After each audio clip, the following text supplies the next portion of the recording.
So Lamar will be playing this season with a new head coach and a new offensive coordinator. He's got 2 MVPs already in the trophy case, but he's got even higher expectations heading into the year. Take a listen to how it's going with Lamar and the new offense.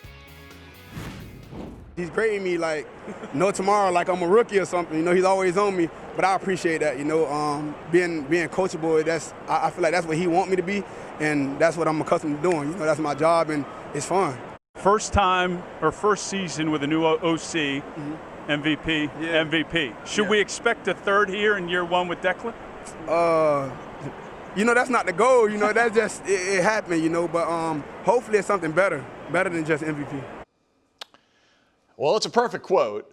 What do you think is the ceiling and expectations for the Ravens this year? Well, for Lamar, obviously, he's been a 2-time MVP. So personally, MVP. As a team, I think this is a team that can have a deep playoff run. I am not confident in what I've seen in the past, and I know new head coach Jesse Minter, new offensive coordinator Declan Doyle are bringing a lot of new energy and vibes and all the things. However, seeing Lamar in the postseason, and this is not just about Lamar, it's about this Ravens team, they tend to fall apart when it matters most. And so I'm not confident enough, Geoff, to say this team is going to the Super Bowl and they will be the representing the AFC.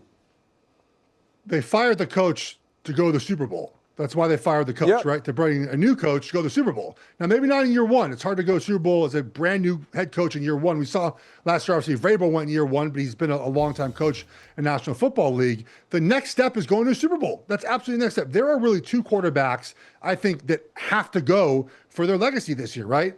Lamar and Josh Allen. The Chiefs would love to go, but the Chiefs have won 3 Super Bowls. I think the Rams should go from the NFC, but Stafford's already won. I think Joe Burrow wants to go back, but he's already been to one, right? Lamar and Josh Allen have not been to one. And there's guys coming up behind them that are really good quarterbacks, and teams getting much better. And if they don't capitalize now on the opportunity that's in front of them, with the Chiefs sort of going through Mahomes coming back from injury, a little older at some positions, younger at some positions, right? I think the Chargers, maybe not this year, but they're coming soon, right? The Broncos are a really good football team. I'm sure I missed some that someone yelled at me about, but the rest of the AFC is coming, right? They're young. They're ready to catch up to Baltimore and to Buffalo. Those teams have got to win now. I thought last year was going to be the win now with the Chiefs out of it. But yes, of course, Lamar, it's Super Bowl or bust for the Ravens. It's going to be most of the rest of his career, but they fired the longtime coach that won a lot of football games in Baltimore to get back to the Super Bowl. That's the only reason this works out, is if they get back to the Super Bowl, and really if they win the Super Bowl. That is clearly the goal.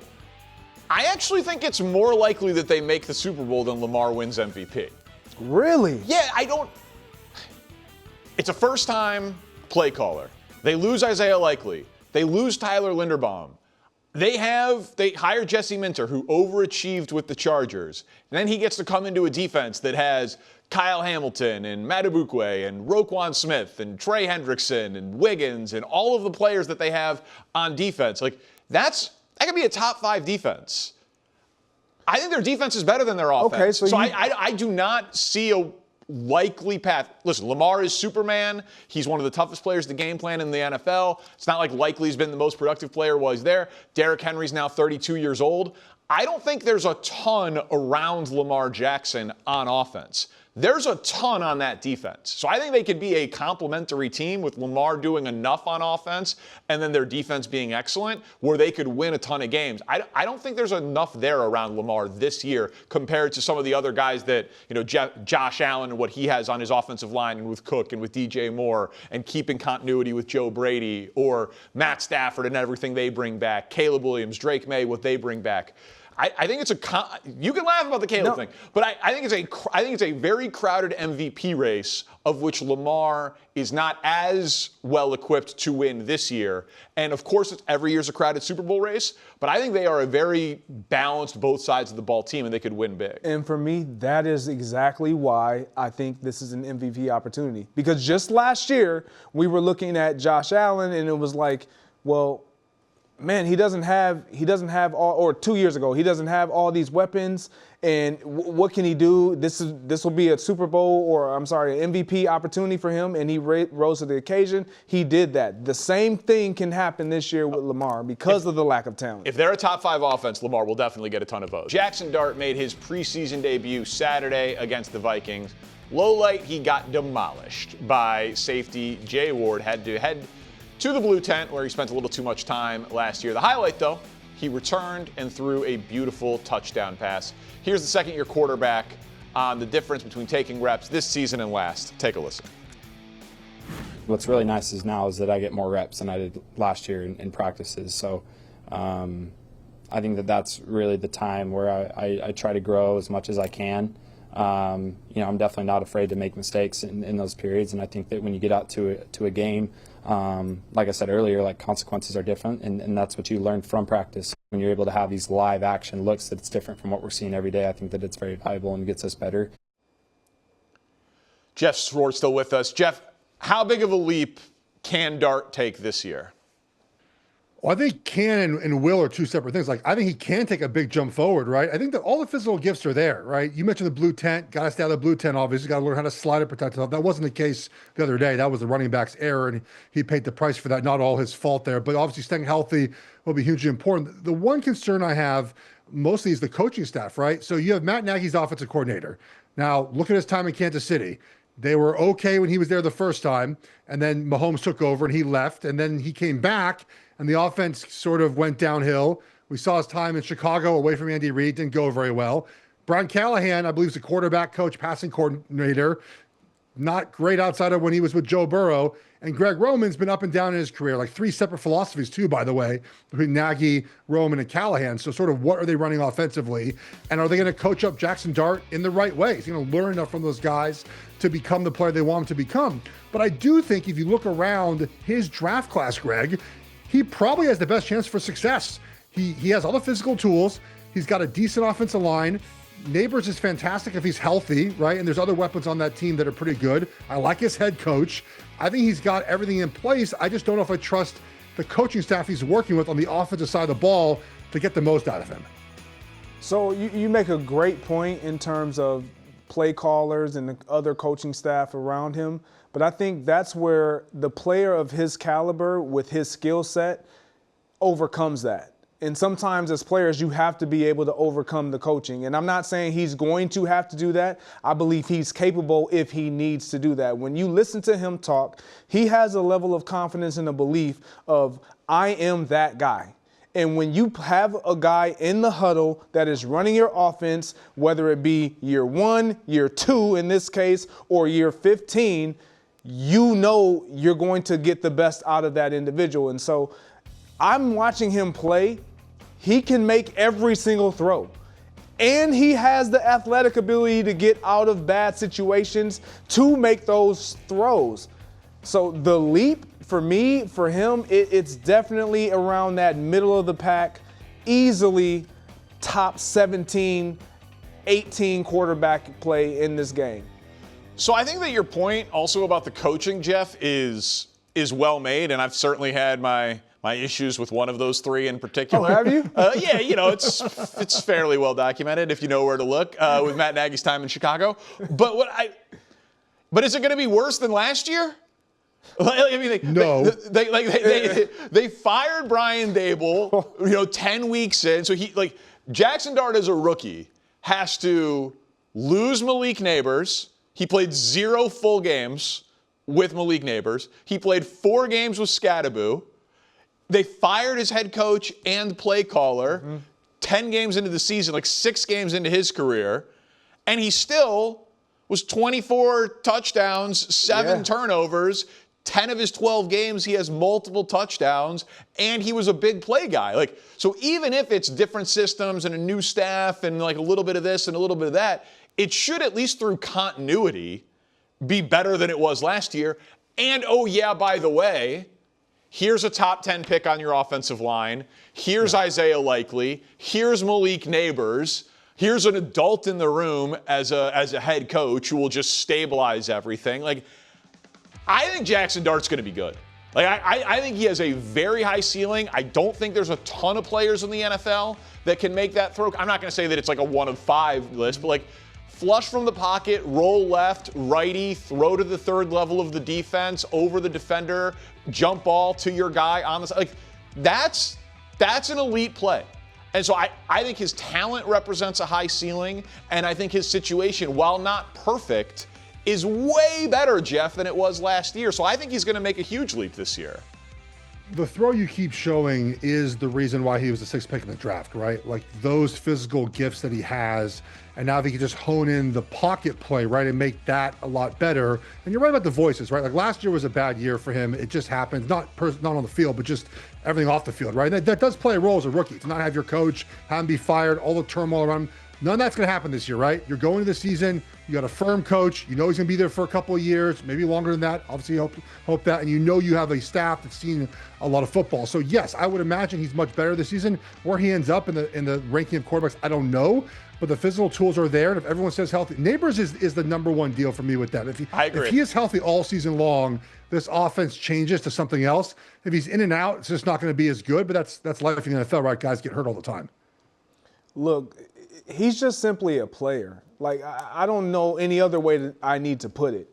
When you have a guy that has the type of confidence that he has, he's one of those guys where in the locker room, even if it's year 2, with new coaching staff, they may have a game plan, they may have a scheme that they want to put in, and he may oppose that, and he's going to speak up and say, "Nah, I don't want that." When I've been in Minnesota, I've been around the J.J. McCarthy's, he's just going to shake his head and be like, "Okay, that's not Jaxson Dart," because he believes in his ability of making things happen, but he also has a way he feels like it needs to look. So I just believe that his confidence, his belief in himself is just going to bode well for this Giants offense. So his biggest thing clearly is staying healthy. He's got to stay healthy, and like we said, that was Tyrone Tracy missing a block. Correct. That had nothing to do with the concussions from last year. Had the wind knocked out of him. But let's go to Arizona. Good news was rookie running back Jeremiyah Love looked incredible in his preseason debut.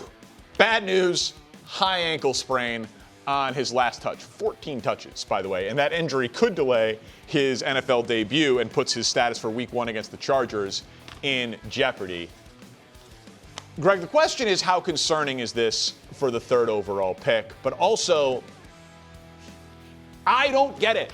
I do not get why, and I know he's a rookie, so he doesn't have the huge tracker, but I said it last week before the injury news came out. 14 touches in a half of preseason football for a running back, the most injured position in the game, reckless. Why does Devon Achane need to play? Why does he need 7 carries? I know what Devon Achane is. He's awesome. He's the Dolphins' whole offense. Maybe don't play him in the preseason. Now, he got out of it unscathed, but just unnecessary risk. So you could take it for Jeremiyah Love or just in general. I don't get why coaches keep doing this year in and year out. It boggles my mind. So in this situation, I get why coaches want to play their guys. They want them to get the reps, want them to get the real live action feel. Geoff, you know this. You don't get that in practice. You can try to emulate it as much as possible, but you just can't emulate real game play. In this situation, first-year head coach and Mike LaFleur, your entire offense is revolving around Jeremiyah Love in terms of, man, we got a young quarterback. We got this awesome running back that can be split out, that where everybody's comparing to CMC. We see him in practice. We know he's like that. We can use him in the passing game. He's clearly going to be a heavy dose of what you look like and perform and put on the field every single week. So I don't agree that they should have played him this much. And this is going to be very concerning because ankle injuries linger. They just simply linger. Geoff, you know this. Yep. If he can say he can be good for a moment, and the moment somebody lands on it or he rolls it, it flares back up, and you got the issue ongoing all over again. I hate when skill guys have injuries in the preseason. I don't have data to back it up, but it feels like it lingers all season long, right? I'm sure you felt that same way if you ever got hurt in the season. There's other guys besides him that have hamstring injuries that are out the rest of the training camp, like Jordan Tyson. I kind of just write him off for the season. It's what it is. Now, he'll play some, obviously. Look, I'm pro playing starters a little bit in the preseason. I said a little bit, right? Not a lot. This felt like a first-year coach trying to show his team how tough he wants them to be, and he went about 7 carries too many, right? Like, you can be tough and decide to show your team, I want to be a physical brand of football, but do it for 2 drives. And we did see rookies besides him play more. I think the Lions right tackle played a while. Peter Woods, the Chiefs 3 technique, played the entire first half. Like, I mean, guys have done it, but this position specifically, I don't know, maybe 7 carries at the most, 5 carries. I understand the need to want to do it. I'm pro playing young players or playing stars in the preseason. It just went overboard. He learned as a coach. First lesson, I guess, in the first preseason game. Hey, man, I guess second for them. We don't need to set a tone with 14 carries for what we want to be the engine of our offense on a running back. And listen, to be fair to Mike LaFleur, I watched the press conference and he was like, the plan was to do it a lot early because you can't replicate the speed, to your guys' point, and then to throttle it way back. Like, give him the exposure early, and so if anything did happen, he'd have time before the season. Like, he wasn't going to get 14 touches in every preseason game, is what he's saying now. Convenient to say it now, given that your guy got hurt and everyone's crushing you for it. Sean McVay has gone the other way, and he's like, the guys who matter don't play. And he doesn't come out and say it in those exact words, I'm paraphrasing, but, like, it's worked. They've started hot. They score a ton of points. Their quarterback wins MVP. They play deep into the playoffs. Like, I think now that all these teams are doing joint practices where you can kind of simulate the game, and it is live tackle, and there are refs out there, but it's a little bit more of a controlled environment than a freak thing that could happen in a game. I would personally just be so conservative with my players who matter, because if Jeremiyah Love misses, you just said, it's like, well, that derails the Cardinals' offense. It's like, well, so then why was it worth it? Why was it worth it? Yeah, but I want to clear up, like, it's still not live. Like, it's live for Jeff in the offensive line to a degree, in defensive line. But for skill guys, they are not taking us down to the ground. It just does not happen. You can't risk that in a practice, in training camp. I don't care if it's combo practices or not, joint practices or not. You're just not going to risk that. The issue with a guy suffering a high ankle sprain is it just simply lingers. He is. So you would downgrade Jeremiyah Love for this season because of this injury? I would depending on if he comes back and he can get back to 100% because he hasn't played and they hold him off from playing, even if it's week 1 or 2, and they say, no, we're not going to let you get back out there until you're 100%. Because what typically happens is you have an injury, you're a young player, you want to show that you can get back out there and you're tough and all the things. Everybody knows it, but you want to show it and prove it. You get out there and you still feel a little something, but you're not really fully disclosing that information to your training staff because you want to be available. And something happens and it starts right back over and it resets you. Let's go to Dallas, where the 2-time Super Bowl champion Von Miller is joining the party with a 1-year deal. He's a 15-year vet, and he said, quote, I've always had blue in my heart since I was a little boy. I always paid attention to the Dallas Cowboys. My earliest memory of football includes the Dallas Cowboys. To be back home, it's a dream within a dream. Now, Jeff, I'm 39 years old and worried about playing golf 4 days in a row later this week. He's 37 years old, but he's coming off a 9-sack season. Probably a better athlete than me. Do you like this move for the Cowboys? I really do, because I think his role will be rush the passer, of course, but 200 snaps a year. He's not going to probably play a lot until they really need him to do that. They have 2 young defensive ends that they just drafted.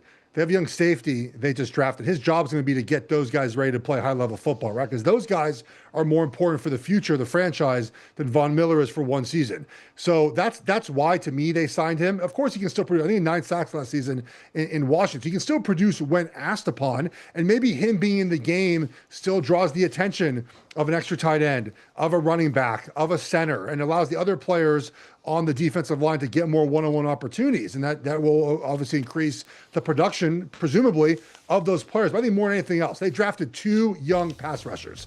And those are the guys that they have drafted to be their long-term solution to that spot since they let Micah Parsons go. So that, to me, Greg, is why he's there. He's there to produce, of course, in big moments, not every down, but also there to train those guys, get those guys ready to play football for a long time in Cowboy uniforms. Yeah, I said this earlier. He's there for the tutelage, the leadership. obviously championship pedigree, which they don't have on that side of the ball at all. And then he can still get it done. And so you have to account for who he is and what he's done in his track record. When you sign a guy like Von Miller, what you're saying is we get a high value motor guy, a high character guy. We know we can trust him to play without getting the amount of reps that everybody else has to get, and he's going to produce.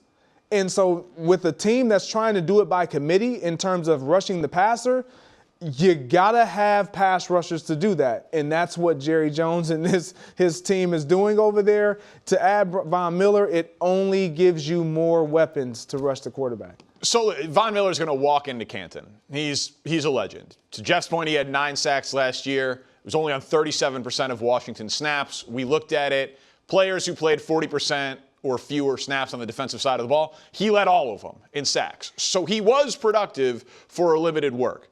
If we throw up age 37 season, you're not expecting a ton, but the guys at the top of the list that were double-digit sack guys, they got gold jackets. And Von Miller's going to have a gold jacket. So play on a great offense, bunch of pass rushing snaps. He goes in on third down, pure pass rushing spots. I have no doubt that Von Miller can give you some production. I guess what I would caution here is they were in on the Max Crosby trade. People thought they maybe would be a Trey Hendrickson spot. Look, Max Crosby is in Vegas and Trey Hendrickson is in Baltimore. And you're taking a guy who's 37 years old that's going to play a couple hundred snaps this year. Like, this is not, I don't think this is a needle-moving move for Dallas. I think it's veteran leadership. I think it's maybe situationally relevant. But I don't think, Jeff, that this is some sort of like, wow, I have to reevaluate the Cowboys defense because they got a name that I love. No, you don't reevaluate him, but what about a playoff game, a home playoff game? It's 3rd and 8. It's loud in that stadium. He's on that turf, and he's lined up to go over the right tackle. Like, that's when you need him, right? You need him in that moment. If in that moment he gets a pressure, a sack, any disruption, like, that's why you signed him. You signed him for those moments. That's it. You didn't sign him for week 7. Like, you signed him for the end of the season. I won't talk for you guys. I think Cowboys are going to be good. I think they're going to be a playoff team. They're a very good roster. I think Dak's really good. He played well last season. They revamped the defense. It's just those moments. That's all they care about, Greg. In those moments, can he get home? Can he disrupt the passer? I think he still can. I think playing inside on turf is a big deal. It's much easier for him as a pass rusher than it is to play on grass. That's going to help him a lot as well. There's other guys on the line that'll draw some attention away. All they need him for is those big moments. Yeah, and when you mentioned it with the young rookies that they have coming in, when you have a veteran guy who you can watch, who you can glean from, and you can just simply be in meeting rooms and he can show you little tricks of the trade and be able to inform you on different things and techniques, it accelerates your process. Right, you want Malachi Lawrence 3 years from now saying, I learned that from Von Miller. Attached to the hip. Yeah. You understand? Like, that's the hope, because that's the future. Jeff mentioned it earlier. That's the future of your franchise, and the quicker you can get them up to speed and start performing like a young Von Miller did early in his career, it's going to be tough down there in Dallas with that defensive line. I was looking at the names, too, guys. Like, all right, Quinnen Williams, Rashawn Gary, Kenny Clark, Von Miller, Ezraku, Caleb Downs, Jalen Thompson, Overshown. It's like, it's a lot of names. It's a lot of dudes. Yeah, they're okay. Well, they're not. They shouldn't be. And I've had enough players tell me that the new defensive coordinator bump is like a real thing. Just new voice, got to earn it, prove it, intensity, attention to detail. Like, all of that newness, some youth, a Hall of Famer, and a new defensive coordinator. I don't think, Jeff, the defense will be awful this year with all of that new. I think it's going to be good. I think they're going to be a good football team, man. There's a lot of talent on that roster. They win when Dak's healthy, and they're going to win a lot of games this season. Thanks for watching. Subscribe here to get more from the show and to check out clips from other shows on FS1.